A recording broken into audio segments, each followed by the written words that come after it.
Several area elementary schools receive high marks on the iRead exam. A Jasper man is behind bars after a string of local storage unit robberies. And Kurt Gooksell has Jasper baseball highlights tonight in sports.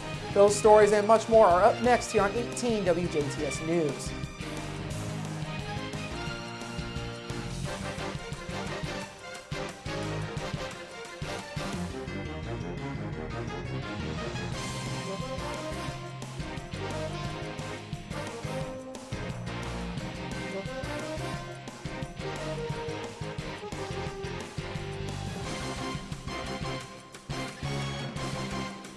Hello, I'm Bradford Raths. In your news, several area schools received high marks on this year's iRead 3 testing. Scores released this week show Holy Family and Otwell Elementary Schools achieved perfect 100% passing rates on the Second Indiana Reading Evaluation and Determination, or iRead 3 exam, given to third grade students across the state back in March. The iRead 3 is designed to measure students' phonics, vocabulary, and reading comprehension.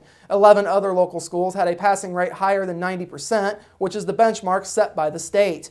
The average passing rate across the state was 86%. Students who failed the exam will be enrolled in remediation courses over the summer at their elementary schools and will retake the test over the summer. If a student fails a second time, the state mandates that the student be retained in the third grade.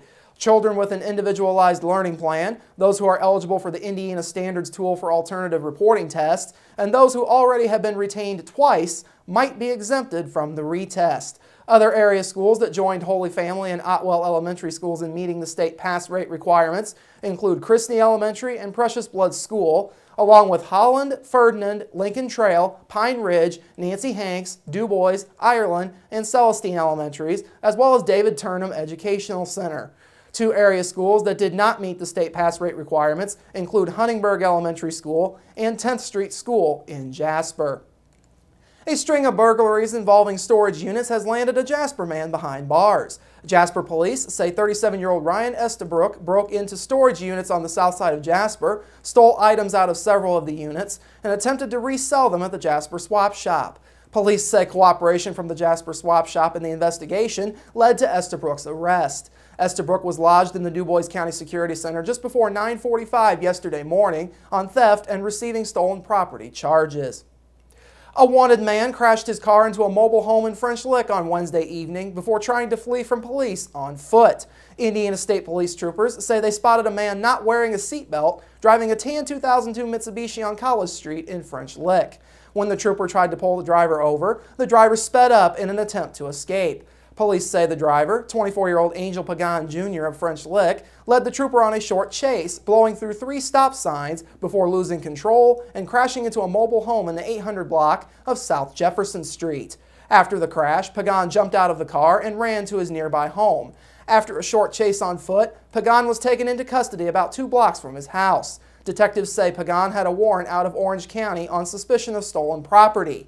He was arrested on several charges, including resisting law enforcement, reckless driving, and false license plates. The Indiana Office of Utility Consumer Counselor is recommending the All Services Overlay option for implementing a new telephone area code across southern and south central Indiana. A new area code will be needed due to the dwindling number supply for the 812 area code, which has remained largely unchanged since 1947. The 812 area code is projected to exhaust its number supply by 2015. OUCC spokesman Anthony Swinger says if the new area code is implemented with an overlay, consumers throughout the 812 area will keep their numbers, while the new code will be used for new phones and services beginning in late 2014 or 2015. We recognize that there's no perfect solution here, and there will be customer inconvenience regardless of which option is chosen. But we believe the overlay would minimize the inconvenience to customers. It's also the least expensive option, not only for the industry, but more importantly for business consumers who could be looking at having to change stationery, advertising, signage, etc. Under a split. With the overlay, that's minimized, and that is one of the issues that went into our recommendation. Overlays either have been or are being implemented in 24 states, including all 4 states that border Indiana. With an overlay, consumers must use 10-digit dialing, which includes area code plus local number for all local calls.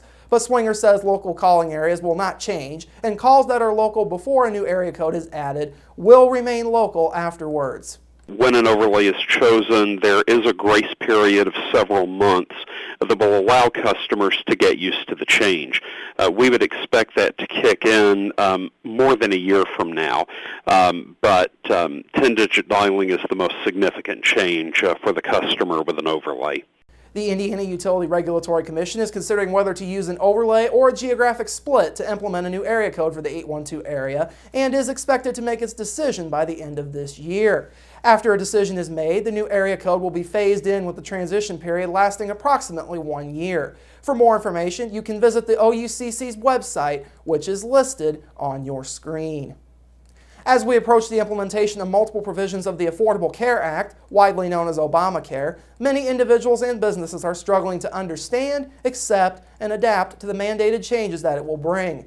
The Jasper Chamber of Commerce is set to host a free healthcare reform workshop coming up in June to ease the trepidation over the new bill. The hour-long workshop is set to take place starting at 10:30 a.m. on Wednesday, June 5th in the Jasper Train Depot. Attorney Andy Gruber of Indianapolis-based law firm Bingham Greenbaum Dahl will explain how the requirements of the Act affect companies of any and all sizes. He will also explain stages of implementation of the Act and challenges that will be faced by companies as stipulations of the new bill are enacted. Indiana 8th District Congressman Larry Bucshon, who appeared as a guest on 18 WJTS Inform earlier this month, talked after his appearance on Inform concerning the implementation of the healthcare law. I think that you're starting to see already that businesses that are trying to figure out financially how they're going to deal with this are cutting employees' hours to less than 30 hours. So now you have people who had full-time employment going part-time. You're finding businesses that had around 50 employees making sure they stay less than 50 employees, so that this is inhibiting the ability of businesses to expand. Bucshon thinks that implementation will be a disaster. He says changes to the bill are likely and implementation may very well be delayed. I really do. I think especially on certain things like the medical device tax, which hits Indiana hard. We have 300 or so medical device companies, including some big ones like Cook Medical and Boston Scientific, that are actually in my district up in Spencer. I think we got a good chance of repealing that tax. I think there is going to be some delay in the exchange implementation because it's not been set up. And I think there's some other areas that we're going to need to look at as it affects business. The U.S. House of Representatives has held over 35 votes in an attempt to repeal the Affordable Care Act. Bucshon says he is a proponent of full repeal. Nearly 20 mandates under the Affordable Care Act are currently set to take effect in January of next year. Some of those, such as mandating that everyone have health insurance and requiring those businesses that employ 50 or more people to have insurance available for their full-time employees, are well known. There are other provisions as well, such as the expansion of Medicaid, which states have the option to opt out of. Indiana plans to opt out of the Medicaid expansion and to expand the current Healthy Indiana plan. To register for the Healthcare Reform Workshop, you can contact the Jasper Chamber of Commerce at the number listed on your screen. As we head towards the summer months, road construction projects are beginning in full force all across the state of Indiana, including some in the Jasper area. One of the big projects this summer is the straightening and repaving of Klemper Road, which runs from Division Road to State Road 56 near Precious Blood School. During an appearance earlier this week on 18 WJTS's Monday with the Mayor, Jasper Mayor Terry Seitz says the project has already gotten underway as of this week. He says sections of the road will be closed while the construction process goes on, but work will be done with residents of the area in mind. Seitz says they have already met with residents in the area to explain what will be going on with the construction. Seitz explains a little bit about how the work on the project will be done and talks about the goal for this project along with its effect on area residents. The goal generally in a project of this nature would be to start on one end and finish with the other on what would be called the first surface. And that means we've already started this week on the south end, the Division Road side, and we'll work our way north. We've met with the residents in that area a couple weeks ago to kind of explain that and talk about that we will have sections of that road closed, but we'll always give them an out. Seitz says the widening project will likely be a two-season process unless the weather doesn't cooperate. He says a section for pedestrians will be added to connect neighborhoods in the Gregory Lane area along the west side of the road to several cross streets and the other subdivisions in the area. Seitz says the addition of the safety lane will be positive for the area.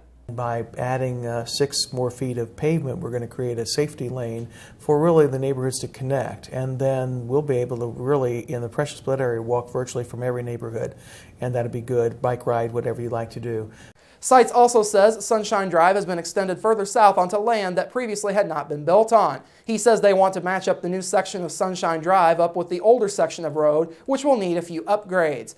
Another street project set to get underway this summer is the resurfacing of US 231. This project will take place in the area from the south side of Huntingburg up towards the north side of Jasper, just north of the Indiana State Police Post. Finally this evening, tonight marks an annual milestone for Southridge High School, graduation. This year's commencement ceremony is currently underway tonight at Southridge's Memorial Gym. Southridge held its awards ceremony on Wednesday morning, with many seniors receiving academic scholarships from various universities across the state. A total of 124 students will receive their diplomas as Southridge's class of 2013 during tonight's ceremony. Southridge High School interim principal Kelly Murphy says this class is special because it is strong in many different areas. This class has been very academically strong. We've been very proud of this class. As evident in our awards program here, there's a lot of awards. Mrs. Fowler, in fact, said this was the most awards we've had in quite some time. So certainly we're very proud of them academically. Also athletically, they did a nice job on the courts and on the fields and things. But more importantly than that, they were just great kids to be around. They were an awesome group that's going to be sorely missed. They volunteered for things. They worked hard, and just good kids in and out of school. Southridge has 2 valedictorians in this year's graduating class, Felicia Mitchell and Paul Reller, and 1 salutatorian, Kaylin Blesh. Murphy says he's confident that the 2013 class will go out and get a good education and come back to Huntingburg to give back to the community. We hear so many things about communities where kids are leaving and never coming back, and the one good thing about Southwest community and all the communities around is that kids really will come back. Kids love this area, and we like for them to come back. And it's been such a great class. We want the kids to come back and their children to go to school here and go through. So certainly we're looking forward to them moving on, learning some extra stuff, and then coming back and applying what they've learned into our community. Murphy says a majority of the graduates will be attending college during the fall of this upcoming school year. Coming up after the break, rain showers give way to partly sunny skies by Sunday in your local forecast, sports with Kurt Gooksell, and Inform featuring musician, singer Brandon Maddox. That's all up next here on 18 WJTS News. Local people watching local people.